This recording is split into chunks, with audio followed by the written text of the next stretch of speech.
Episode 135! Are these comics going to make good film and television shows? We got Void Rivals, we got Conan, and we got The Sacrificers. Let's check them out right now. Welcome back to the channel, everyone!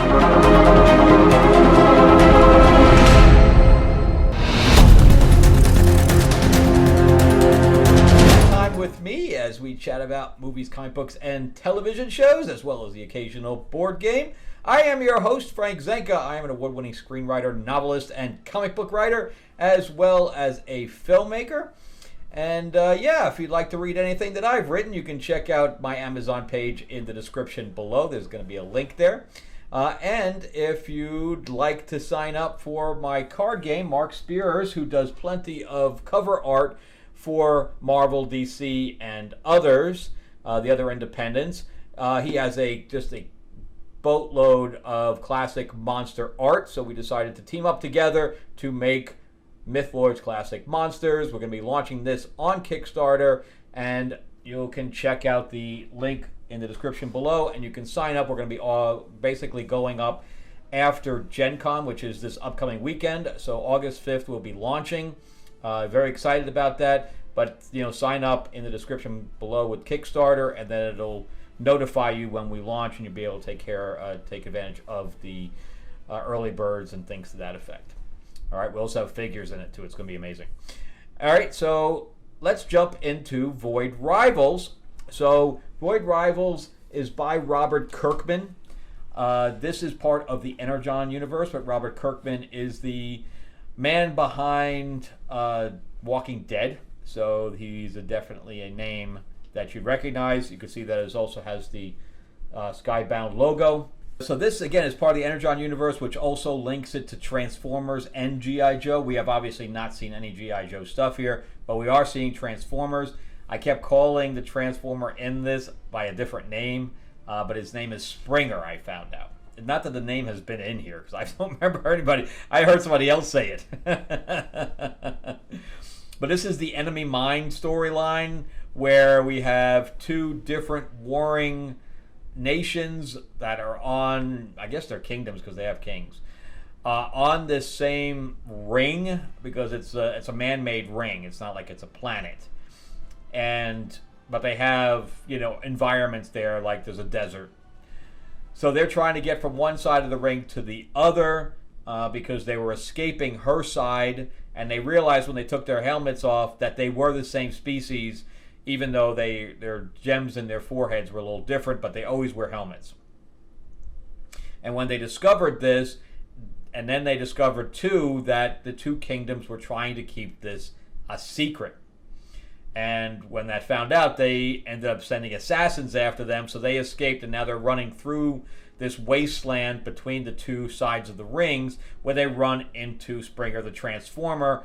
And they also realize that he can pour Energon into these crystals, and it heals them, because she took a bad hit from the bounty hunter that was sent after them, and the Springer helped them escape, and he escaped, but he escaped just to get reinforcements, which is what they ran into here. And you can see Springer like on that first page, and they're basically right in battle. Vehicles, tanks, they sent the world after them. So Springer turns into a helicopter, which I don't know how the gravity works on this thing, but anyway, she jumps out to attack the attackers. Meanwhile, I forgot the other guy's name, Zarin or whatever else. I forgot both the names. He's just shooting and stuff like that, and they're saying, you're not very good at this, are you? His android, that's what he calls his glove, a handroid, because it talks. And he's like, I'm a pilot, man. And the android says, yeah, he's not very good at this. But Springer kicks the tank, and he's like, you kicked the tank, that was awesome. But then here's the bounty hunter in some kind of a mech, and I'm not sure how good that is, where he's literally in where the head would be. Wouldn't he take a lot of damage? I don't know. I'm not sure how that would work. But anyway, so he again fights Springer. And I guess they finally retreat. So yeah, The artwork is okay here. It's not my favorite, but the storyline is really good. And I think she basically tells him that they have to split up, but he's like, "What? How's that going to work?" And they give that information to. They're going to give that information to both sides. The stuff that Springer came up with the Energon. So meanwhile, this other guy, which I guess is from Transformers, I don't really know that character, the lizard guy. Anyway, he's making a deal with these people from the this other planet. They're like, congressmen or senators or whatever they are. They're part of this group that he's getting spied on, and he's telling them about the ring and all that stuff. This ship design is very interesting. It looks like a drill. It's pretty wild. But anyway, so we have another Transformer who's sparring with with this thing, and he's like, "Hey, I turned you off," and he hits him again anyway. Pretty funny. So I really don't know what's going to happen at this point. But yeah, you can see the bounty hunter is again wounded, and he's just getting out of there. I don't think that guy has a very good time. He's only like a torso. Everything else is all mechanical. So yeah, so he says, "Any chance you can tell me about the green glowing key that's on you?" And she had sworn not to put her weapon in his face anymore. Because she's the warrior of the two of them. And he says, "You said you promised you wouldn't do that again." And this is where she says, "I'm afraid this is where we part ways." So yeah, so we will see what happens. Pretty interested to know. There's a lot that's happened so far. We're on issue 11. I don't feel like the story is very stagnant, which I do feel like we're going to do another thing on Ultimate Black Panther. I'm over it. I'm over with the story going nowhere over 6 issues. 6 issues, you should have a whole graphic novel by then. You should have a story. If you can't tell a story in 6 issues, you got a problem. And then, and this is on 11, and this thing's still going. But at least I feel like the story's progressing. Things happen that are going to change things. If I don't feel that way about a story, then I'm going to drop it, because that just means that the writer has no idea where he's going. He's just spinning wheels like Tom Taylor does. Which I like to see how he's going to wrap everything up, because I think he's on his last couple of issues for Titans, and I have no idea what he's doing there. So let's jump into, so Void Rivals, yeah, I would love to see this as a movie. I think it would make a really good movie, but I need to see where he's going. You just can't keep going. Because now we're going to be on issue 12. I mean, how long is he going to keep this little story going? I have no idea. At least give us a B story that's going to close up, Now, this issue of Conan, the cover was by Dan Panosian. I thought he did a really good job there. So this is a brand new storyline. We finished up the Atlanta storyline, and I thought the whole ending was kind of rushed on the last one with Thulsa Doom. But this one has a lot of text and not a lot going on. The artwork is very good. It's not as good as some of the other art, but I think it's still very good. And this is him just going through the article, whatever. It's called Cold Comfort. Frozen Faith. And this is by Jim Zub. And then we get this continued flashback of Conan being young and going through the trials as he's being trained. And even as a child, after only a limited amount of training, he is able to best the adults. But it just does keep going and going and going with him just walking. And then he gets to this area where he sees a encampment by other people, but the wolves killed the people because they're literally carrying around body parts. So he fights them and I guess kills one and forces the other ones to flee.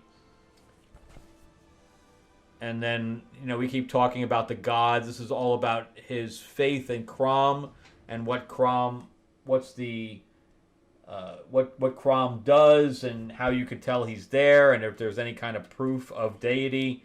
And so he's getting lessons on that. But he's literally fighting these wolves and he looks like he's losing, and then he turns the tables on them. And of course then that's his meal for the night. So he makes his own encampment kind of right where they just were. And then he sees a bear the next day, and he's going to shoot the bear. And then he decides, know what? I'm going to give the bear a fighting chance, so I'm going to go kill it hand to hand. Okay, man. Whatever floats your boat, bro. So, of course, the bear charges at him, and then we get a flashback. And this is where he basically takes on the guy to prove his mettle, even though he's still a child. And he does disarm him. So now we go back to the bear, and of course the bear looks like it's wounded. It's got a couple of arrows already in him, I guess, from a previous battle. So they fight, and of course, he takes the bear out, and somehow he carries the bear. Because he's like, this is going to feed me for a week. And is he just hanging out in this ice cave? I don't know. But anyway, when he gets there, back to his encampment, he finds these other Vikings have kind of moved in. And he's like, oh, good, he's feeding us all. And he stands up to all of them. I guess they kind of surround him. And then there's this... I'm surprised they showed nudity on this, but there's a girl up on the cliff face looking down at them. And I have no idea, what she means. So this is basically a setup to another story. But I have no idea where this is going. But I like the setup. I like the art. But I wish there was a little more story to this, because really there was nothing besides, hey, I'm moving through this wasteland, this cold wasteland. That's it. I don't even know why he's doing that. Or is he going somewhere? We don't even know. He's just traveling. I don't know. So I have to reserve on this one because I have no idea where this is going. All right, so let's jump into Sacrificers. This is number 10. This kind of always comes out around the same time as Void Rivals, so I get one than the other. It's by Rick Remender, and this is a very strange story about, they're not really humans in this. There are some humans, but the main characters are not human.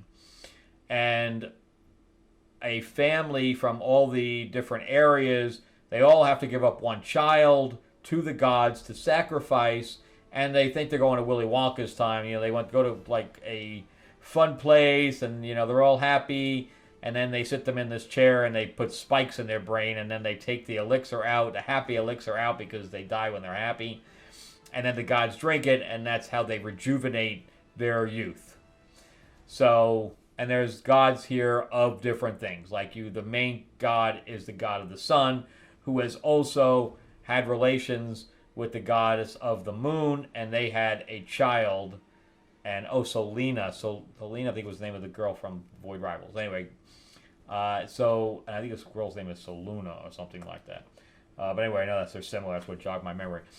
But anyway, so the princess was kind of a brat. She wanted to prove herself. But one of the main sacrifice that ends up living is this pigeon, this blue pigeon character. And he ends up escaping. And he ends up being in this battle with this person who made the elixir. It's like the professor kind of thing, who ends up being a pigeon too, I believe.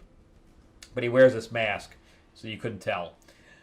But anyway, so he ends up getting the elixir that the guy takes out of the princess. So she's all emaciated, and he's godlike. And he went and wiped out a god already, like the god of the sea.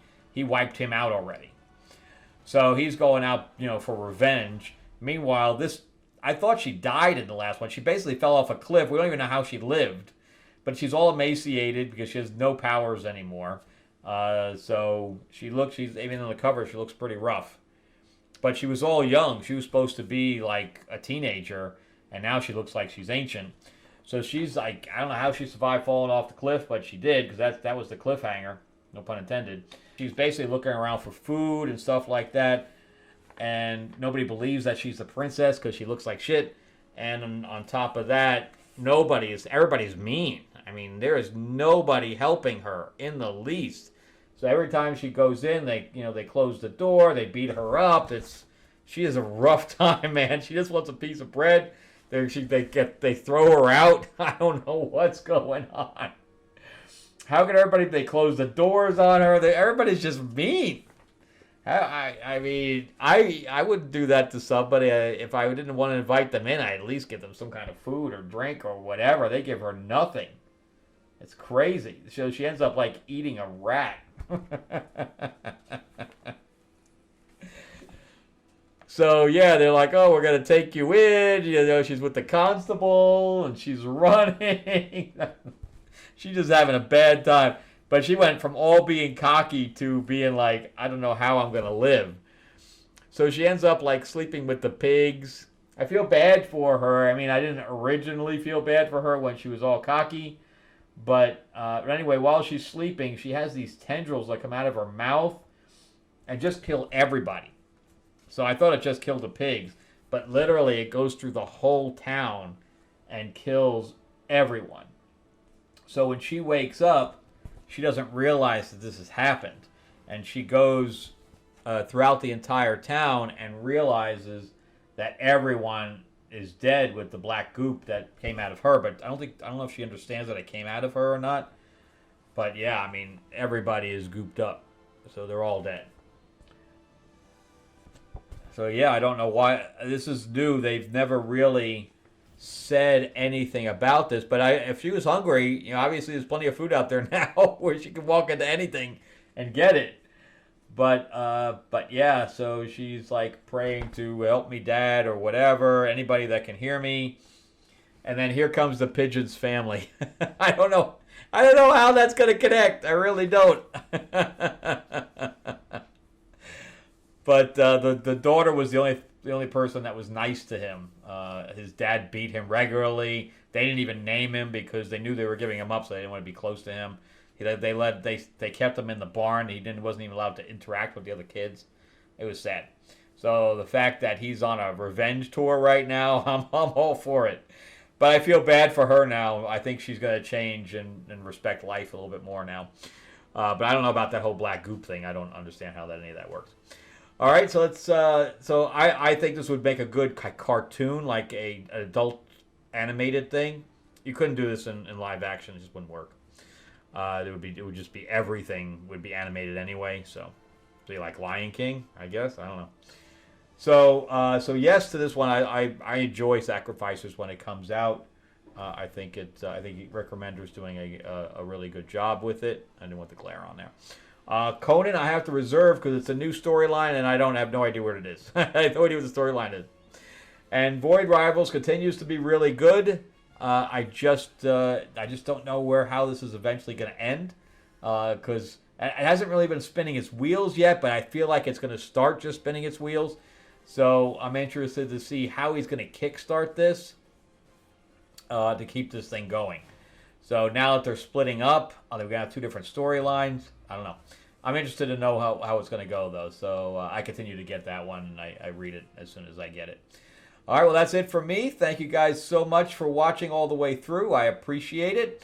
Remember, if you'd like to read anything that I've written, the description below has a link to my Amazon page. Remember to give me that like, give me that thumbs up. Let me know what you guys are reading, because I don't only do these videos for people reading comics. I also do it for people that are not, so they can kind of see what's going on in the comic world, what Marvel, DC, and the independents are all doing.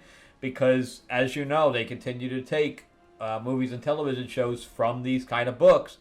And if you're up to date with them, then when it comes out, you're like, oh, yeah, I saw that. I know what that character is and things to that effect. You get some lore behind it. Also, remember to give me a subscribe if you can. Ring that bell, ding, ding. I am trying to grow the channel out. And also, we will be launching Mythlords Classic Monsters in the beginning of August. Click the link below to the Kickstarter so you can sign up and get notified for when we launch. All right, that's about it, and I will see you guys on the next episode. Again, thank you guys so much for watching. I really appreciate it. All right, bye-bye.